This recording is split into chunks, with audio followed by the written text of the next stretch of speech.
Mga kapuso, huwag basta-basta maniniwala sa mga natatanggap ninyong text message.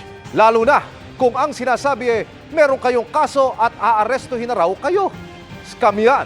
Ayon sa pulisya, narito ang eksklusibo kong pagtutok. Nakatanggap na ba kayo ng ganitong text message? Na kesyo, meron daw kayong kaso at aarestuhin na raw kayo. Nakabanggit sa itaas ang isang tanggapan sa PNP at ang mga salitang warrant at subpoena. Sinasabi pa rito na may sheriff na sasama para i-check ang inyong property. Maaari naman daw kayong kusang sumuko para maiwasan ang gulo sa inyong lugar. Sa dulo ng mensahe, nakasulat ang pangalan at ranggo umano ng isang opisyal daw ng PNP. Ayon sa PNP Anti-Cybercrime Group, kalokohan ang lahat ng ito. Ito yung warrant of arrest scam. Yung mga nakaka-receive to, natatakot sila, tapos nagbibigay ng contact number. Pag nakausap mo na, hihingin ka nila ng pera para hindi ka na ng warrant of arrest or sisingilin ka na nila ng bail para hindi ka nahulihin. So yun yung modus nila. May iba't ibang bersyon ang mga mensahe, pero ang pagkakapareho, ang pananakot ng pagkaaresto.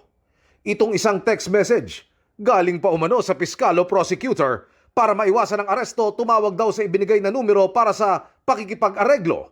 Paliwanag ng PNP bukod sa mali-mali ang grammar, kapansin-pansin din sa scam messages ang hindi accurate na mga impormasyong nakasaad. Pati yung paggamit ng pangalan, ng rank ng officer, PSSUPT, Police Senior Superintendent, which is hindi na natin ginagamit ang ganong rank matagal na. The way they construct the message, talagang hindi na siya kapanipaniwala. Usually yung mga text messages na ito, nanggagaling doon sa social messaging apps, yung mga WhatsApp, Viber, o yung mga encrypted, end-to-end encrypted. Ibig sabihin, ano yun?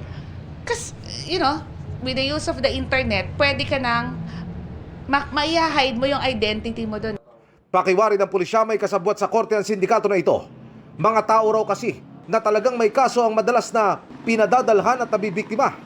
Paalala ng pulisya sakaling may matanggap kayong mensahe gaya nito. Ignore nyo or pinakaunang gawin kung talaga may fear kayo na pwedeng ang may kaso kayo, puntahan nyo po yung court. Yun ang dapat nating ipaalala sa publiko. Wala po tayong mga court orders, warrant of arrest, or any other court orders na manggagaling through text messages. Pinapadala po yan ng korte at meron silang mga liaison officer who will do that. Para sa GMA Integrated News, Emil Sumangil, nakatutok 24 oras.